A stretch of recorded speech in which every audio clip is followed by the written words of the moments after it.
So we're going to continue. We're already in the third part of the class. In the beginning, I thought it was going to be one class. The way we're going, I think it's going to be 10 classes. Yesterday, we only did one group, only the Amalek. So I don't know what we're going to be able to do today. But good, listen, the more it takes, means the more is what to say about it. And there's a lot more what to say. You mentioned that this is from Hakdamat. Yeah, we're reading from the Hakdamat Zohar. Is it like one book or is it a whole set? No, it's a whole set. Just like the Zohar. Yeah, it's a whole set. The Zohar is divided. There's the Zohar on the parasha. That's what we learn here all the time. Then there's Tikkunei Zohar. There are 70 Tikkunim, which sometimes we learned here. I don't know if you remember, a few Lag BaOmers ago, we had a whole night that we learned here. We learned from Tikkunei Zohar. Sometimes I teach from Tikkunei Zohar. It's much more deeper, much more harder. It's, I would say, much more advanced to learn the Tikkunei Zohar. So we're focusing on the Zohar on the parasha, but there's another part of the Zohar that is called Hakdamat Zohar. Hakdama is like an introduction or the pre-Zohar, but this is again another series. And it's on the parasha, but a little bit off the subject. Here we're learning from Parashat Bereshit, so it makes sense because it's talking about the book of Bereshit, by the way, not Parashat Bereshit, because it's talking about the development of mankind, and now we're going to learn about the Nephilim, the angels that fell, and the Amalekim, and the time of Babylon, the Tower of Babel. So it all has to do with the book of Bereshit, but this is, we're reading out directly from the Hakdamat Zohar. When we're going to be done with these 5 groups, then we'll go to a few other places in the Talmud that I want to read, and a few other books that we're going to connect it all together. I think anyways, I wanted it to be one class, but I think it's going to end up turning to be a whole series. And by the way, not for the you here local, for the ones who are looking online, I do think that we're not going to put all the videos online, because at some point they are going to go a little bit too sensitive, and I think to prevent from these videos getting removed and the rest of the videos blocked, then we might just load the rest of the videos on the Atzmut website. For you it doesn't make any difference, but for the ones who follow online, if you see the videos disappear, maybe even this video, we'll just put a little bit on the YouTube and then the rest on Atzmut. So only because I do think that at some point you cross a few lines. I think yesterday I got a little bit carried away talking about Zionism and all that stuff. These are the things that eventually will cross lines. So I'm telling you, if you miss classes, and the ones who are online, if you want to continue, if you don't see the rest online, go and look at atzmut.com. We're going to load it there. And I think even on this video, we'll put already a link where we're going to continue posting them. Because I think that the thing is that the ones who want to listen to what this has to say, then it's important also for them to hear and listen for the rest of the things that the Zohar is not talking about, but practical things. You know, most Israelis don't even know what's going on in Israel. Most Israelis, they idolize Ben Gurion and Herzl and Jabotinsky and all these big names, and all the streets are on them. And these were the biggest people against the Torah. People idolize Ben Gurion. They don't understand that his plan was to create a country that has nothing to do with the Torah. They called it Medinat HaYehudim. This is the biggest hoax ever. And it's not a Yehudi. If you want to make it Medinat HaYehudim, then it has to be a state based on the laws of the Torah. There's nothing laws of the Torah here, and they made it in such an evil way that they established rabbinical courts and rabbinical establishments like the Rabbanut. It all belongs to the Tzionim. Why? So they can control the rabbis with money, with power, and hold key positions, so they can still manipulate the world of the Torah. It's all distorted. People think the Rabbanut is like a rabbinical establishment. It's not. It was established by the New World Order, the Illuminati. It actually, the funds came from the Rothschilds and the Queen of England, the Rabbanut of Israel. And most people don't know that. People see things, in a completely different way. So I think it's also appropriate in these classes to throw here and there some more information, and I think for the safety of the video, I can care less, but for the videos to continue going, because I do want to continue the rest of the videos to go online. So I think maybe these series will remove from YouTube, and just post it in a more safe place for the ones who are interested. A lot of people are not interested. I told you before the class with the comments that we're getting. You're not interested in what I have to say. Shut the video, go watch something else, and move on. Why put yourself in a pit of lashon hara and slandering? You're not happy with what I have to say. Move on. There's plenty of rabbis online. You can learn other stuff. But very important to know, this is not some invented thing. This is read directly from the Zohar. So I'm also going to put it to the camera. This is not that I'm reading a newspaper or something, or some conspiracy theory author. This is from the Zohar. It was written around 2,000 years ago, which everything that Rabbi Shimon Bar Yochai said was in Ruach HaKodesh, seeing things in the future. And nobody can come and say, oh, this is some conspiracy theory. This is what the Zohar says. So with that said, let's continue. Yesterday we learned about the first of the 5 groups of the Erev Rav. We explained that this is the Klipa of Amalek. We gave the Siman, the acronym of the 5 groups, which is Nega Ra. If you remember, Nega is written Nun Gimel Ain Reish Ain. The Nun for Nega is the Nephilim. The Gimel for Nega is Giborim. The Ain of Nega is the Anakim. And then the Reish of Ra is Rephaim, and the Ain of Ra is Amalekim. Okay, these are the 5 groups. Yesterday we went through the Amalek, understanding that it's rooted all the way back to the time of the generation of the Tower of Babel. Not a lot of people thinking that it's coming much later. No, it's originated in the time of the Tower of Babel, what's called the dispersion generation. But the Amalek, the Klipa of Amalek, even goes even further before that.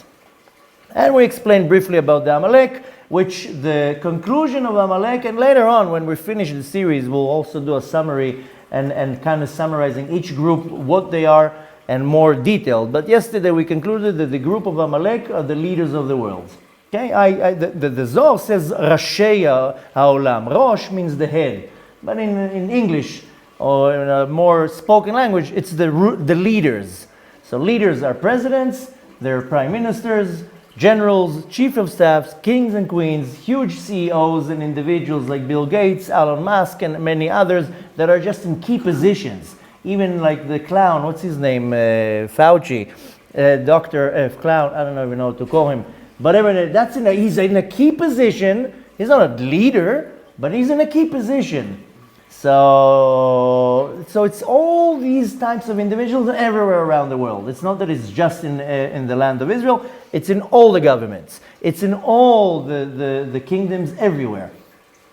And in many of the cases, I'm just trying to be conservative, I would say the majority are the Erev Rav, and maybe a small minority in the leadership is not Erev Rav. The way it works is that even in the leadership, it will always manifest into the business world, because the heads of banks, heads of newspapers, heads of communication companies, then the Erev Rav will plant their people as the heads. And the heads, I mean a CEO, a president of the company, the head of the board of directors, and so forth. So the net that is spread over is everywhere. So the Erev Rav, when it comes to the Amalek, they're the leaders and the heads of everything. And listen, if you ask me, I would tell you it's 100%. People, hard for them to digest 100%, so I would say the majority. In my eyes and into my opinion, any huge company, any huge anything, then the head has to be part of the Erev Rav. The Erev Rav will not allow it to happen. So if it's a huge company like Netflix, Amazon, eBay, I'm talking about now the internet companies, Google, Schmoogle, Apple, all this, the head has to be part of the Erev Rav, and if he's not part of the Erev Rav, he has to be submitted to the Erev Rav. The Erev Rav will not let a huge company survive without them having control over it. That's how it works. And it will be from show business to music, to in all the industries, and to make it to a point that almost everything in the world is under the control of the Erev Rav. Now, it doesn't matter now, you can call it New World Order, Illuminati, Kabbalah, it's irrelevant the title. We're now calling it Erev Rav. But when it comes to the Amalek, he has to control everything. So everything, even in big companies, and it's in all countries. Now, I know a lot of people will come and say, yeah, but countries go against each other. A lot of it is a show. In many times, the friction or the arguments or wars between companies, it's all a show. Countries, it's a show. And in many cases, so what if they go against each other? By the way, they also have issues in between themselves. Issues of power. Who's going to control? Who's going to be the next leader? Who's going to get the upper hand?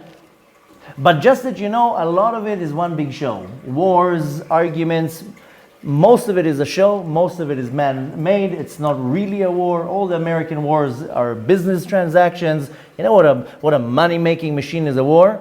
All the wars in America, don't think that some patriot going and fighting the Vietnamese. What does America have to do with Vietnam or Korea?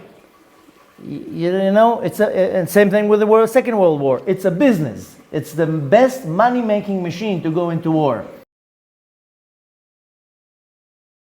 And the second that they were placed into this world, ding, they saw the girls. That's it. The rest was history. And he says, Vegomer, I didn't have to say anything. Just put them in front of the women. And the Zohar says, Hashku behon. Right away they lusted them, or they desired them, the women, of course.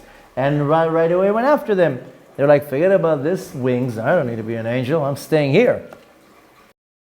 But I know this is something that a lot of people don't like hearing, which on a quotation I will say I can care less. But, you know, up until 2 years ago, if you would tell people about, you know, New World Order, Illuminati, Cabal, nobody knew anything. Now, suddenly because of Corona, people are starting to be a little bit more educated. You would tell people 2-3 years ago about all these networks of child trafficking, unless you work for the FBI, how would you know about all this? But the fact is that this is a multi-trillion-dollar industry in the world of child trafficking, kidnapping kids and then trafficking them from one country to the other. Some of them go to the elites as sex slaves, as whatever they want to use them for. Some of them are being sacrificed. And this is where people are like, I don't want to hear this. It doesn't exist. It exists. You don't want to hear it, but it exists. And then some of them are being programmed, some of them being tortured, doing all sorts of experiments on them and so forth. But the reality is that you have millions of kids. And by the way, a lot of them are kids that are taken from their parents legally. How do they call it in America? PCR? PCA something? How's it called? It's Children and Family Services, or yeah. So that would be HRS, whatever. CPS, something like that. This is a mafia. They're coming into people's homes and they're saying the parents are not fit to raise the children. They're taking the children away. Half of it is all false. It's all, I know families, I know personal families that they didn't do nothing. Beautiful, perfect parents, and the kids were taken away from them. This is already going maybe in information I should not talk publicly, but in Israel, in America, in North America, the kids, or in other places in the world, the kids disappear and they never find them. End of story. In Israel, they abduct the kids, program them, and bring them back out to their families. I'll stop here, and without a camera, I will continue another time. We spoke about it the other day. But the problem is in North America, the kids disappear. And I told you already, not once and not twice, when you're looking at these thousands and thousands of Antifa members, what do you think of these Antifa members are? These are the kids that were abducted 5 years ago, 10 years ago, 15 years ago. The kids that get abducted, part of them go to child sacrifice. And I know a lot of people say, what are you talking about? It sounds too crazy. No, there's child sacrifices as we speak in our day. Nothing changed from 3,000-4,000 years ago. This says clearly in the one of the avodah zarah, one of the idolatry that they used to do at the time of the Torah. It's called la'avir et ha'yeladim lamolech, give the kids to the molech. The molech is the samech mem, the satan, and they would sacrifice them. And it's still done up until today. Don't live in some la la land that it doesn't. The rest of them go to being sex slaves and child pornography, and the rest of them, they're doing experiments on them, or they program them. And then you have thousands of Antifa members that are running in the streets like cuckoo, because they're programmed. They're literally programmed. So there are much more to it, but we have to understand what type of an evil world we are in, and not to be so naive, and not everything is so nice, and Hashem is not happy with a lot of things.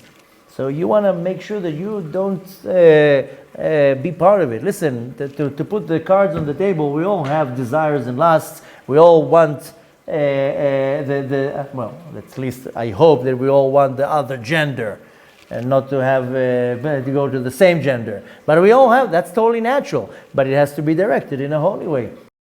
But it's important to know, I know it's disgusting, I know it's rated R+, but we also have to face the reality. That's the reality amongst us. And it's all around us. So maybe a lot of us didn't get affected by it, but I know hundreds, if not thousands of kids, now they're adults of course, that were molested, or even just mistreated in an inappropriate way. And not talking about the ones who are raped in a systematic way. This is not something that should be acceptable in our society. And usually molesters and rapists, they somehow get away with it. And I'm ashamed to say that also in the religious community you have it. And a lot of it. It's not that it's like once in a blue moon. It's everywhere. In a filthy, disgusting way. So in a direct and an indirect way, that's part of the Nephilim, another branch of the Erev Rav. So just to conclude and move on, the Amalek, that's the leaders of the world. Now let's go to the next group.